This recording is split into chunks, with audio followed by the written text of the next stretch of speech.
तो गाइस अगर आपके पास में बजट बहुत ज्यादा कम है और अगर आप कम से कम डाउन पेमेंट करके Toyota Urban Cruiser Taisor S+ 1.2 petrol MT variant लेने की सोच रहे हो तो गाइस आप इस वीडियो को पूरा लास्ट तक देखिए। तो गाइस इस वीडियो में बात करने वाले हैं इसके एक्स-शोरूम प्राइस के बारे में, इसके ऑन रोड प्राइस के बारे में, इसके मिनिमम से मिनिमम डाउन पेमेंट्स के बारे में और इसके मंथली ईएमआईस के बारे में। और सबसे बड़ी बात, ये गाड़ी लेने के लिए आपकी मंथली इनकम कितनी होनी चाहिए या तो आपकी मंथली सैलरी कितनी होनी चाहिए, इस बारे में बात करने वाला हूँ। तो गाइस बात कर लेते हैं अभी इस गाड़ी के एक्स-शोरूम प्राइस के बारे में, इसके रजिस्ट्रेशन चार्जेस के बारे में, इसके इंश्योरेंस चार्जेस के बारे में और इसके ऑन रोड प्राइस के बारे में, और ये गाड़ी लेने के लिए आपकी मंथली इनकम कितनी होनी चाहिए इस बारे में। तो गाइस सबसे पहले बात कर लेते हैं इस गाड़ी का एक्स-शोरूम प्राइस के बारे में। तो गाइस इस गाड़ी का जो एक्स-शोरूम प्राइस है वो है 8,99,500 रुपीज। तो गाइस बात कर लेते हैं अभी इस गाड़ी के रजिस्ट्रेशन चार्जेस के बारे में। तो गाइस इस गाड़ी का जो रजिस्ट्रेशन चार्जेस है वो है 71,500 रुपीज। तो गाइस बात कर लेते हैं अभी इस गाड़ी के इंश्योरेंस चार्जेस के बारे में। तो गाइस इस गाड़ी का जो इंश्योरेंस चार्जेस है वो है 47,000 रुपीज।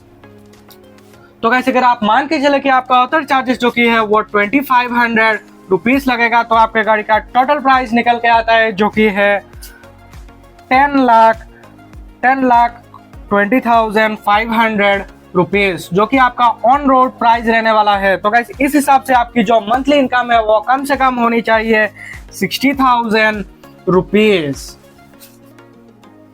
तो गाइस अगर आपका मंथली जो कि इनकम है वो अगर 60,000 रुपीज है तो गाइस आप इसमें से सेविंग्स करेंगे 18,000 रुपीज का और बाकी के आपके ऑथर एक्सपेंस में जाएगा 42,000 रुपीज। तो गाइस आप ये जो 18,000 रुपीज करके सेविंग्स कर रहे हैं डाउन पेमेंट करने के लिए, बाद में आप इससे ईएमआई भी दे सकते हैं। तो गाइस अगर आप सेविंग्स करते हैं 18,000 रुपीज करके और अगर आप इसको सेविंग्स करते हैं 7 मंथ तक तो उसके बाद में आपके पास में आता है 1,26,000 रुपीज। तो गाइस इस गाड़ी का जो मिनिमम डाउन पेमेंट है वो है 1,21,000 रुपीज।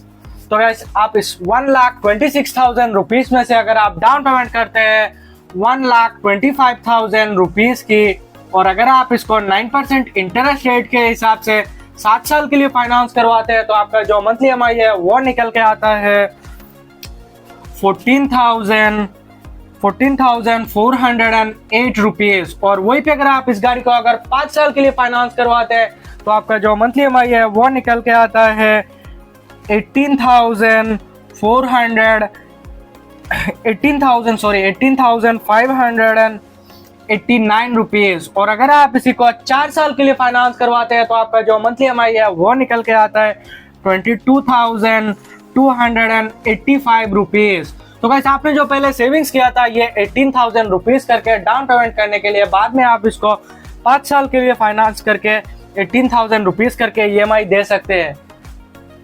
तो गाइस अगर आप सेविंग्स करते हैं 18,000 रुपीज करके और अगर आप इसको सेविंग्स करते हैं 10 मंथ तक तो उसके बाद में आपके पास में आता है 1,80,000 रुपीज।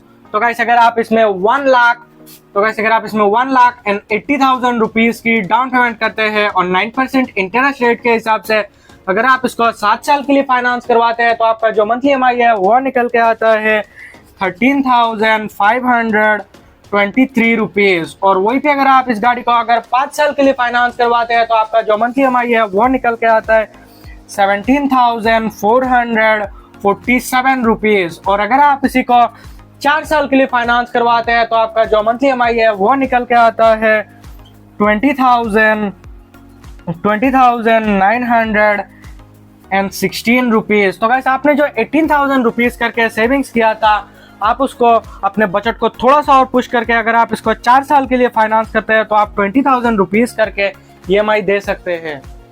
तो गाइस अगर आपके पास में पहले से ही थोड़ा बहुत सेविंग्स है तो गाइस आप इसमें ऐड ऑन कर सकते हैं। तो गाइस मैं मान के चलता हूँ कि आपके पास में पहले से ही सेविंग्स है 70,000 रुपीज का। तो गाइस अगर आप इसमें 70,000 रुपीज की अपने सेविंग्स को ऐड ऑन करते हैं तो आपके पास में आता है 2,50,000 रुपीज। तो गाइस अगर आप 2,50,000 रुपीज की अगर आप इसमें डाउन पेमेंट करते हैं और 9% इंटरेस्ट रेट के हिसाब से अगर आप इसको 7 साल के लिए फाइनेंस करवाते हैं तो आपका जो मंथली ईएमआई है वो निकल के आता है 12,397 रुपीज। और वही पे अगर आप इस गाड़ी को अगर 5 साल के लिए फाइनेंस करवाते हैं तो आपका जो मंथली EMI है वो निकल के आता है 15,994 रुपीज। और वही पे अगर आप इस गाड़ी को अगर 4 साल के लिए फाइनेंस करवाते हैं तो आपका जो मंथली EMI है वो निकल के आता है 19,174 रुपीज।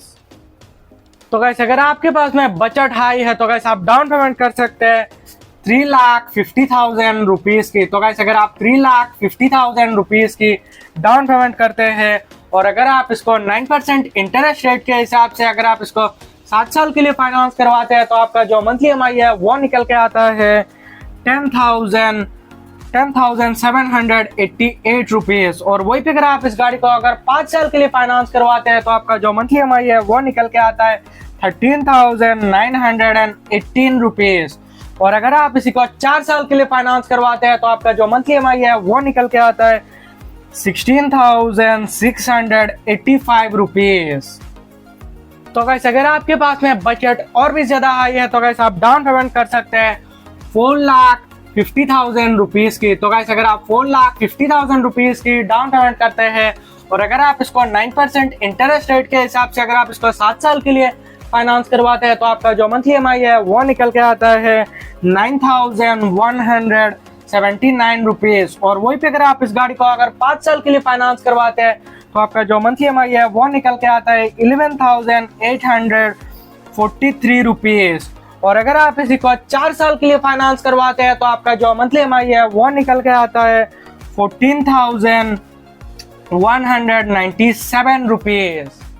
तो गाइस अगर आपके पास में बजट बहुत ज्यादा हाई है तो गाइस आप डाउन पेमेंट कर सकते हैं 5,50,000 रुपीज की। तो गाइस अगर आप 5,50,000 रुपीज की डाउन पेमेंट करते हैं और अगर आप इसको 9% इंटरेस्ट रेट के हिसाब से 7 साल के लिए फाइनेंस करवाते हैं तो आपका जो मंथली EMI है वो निकल के आता है 7,570 रुपीज। और वही पे अगर आप इस गाड़ी को अगर 5 साल के लिए फाइनेंस करवाते हैं तो आपका जो मंथली EMI है वो निकल के आता है 9,767 रुपीज। और अगर आप इसी को 4 साल के लिए फाइनेंस करवाते हैं तो आपका जो मंथली EMI है वो निकल के आता है 11,708 रुपीज।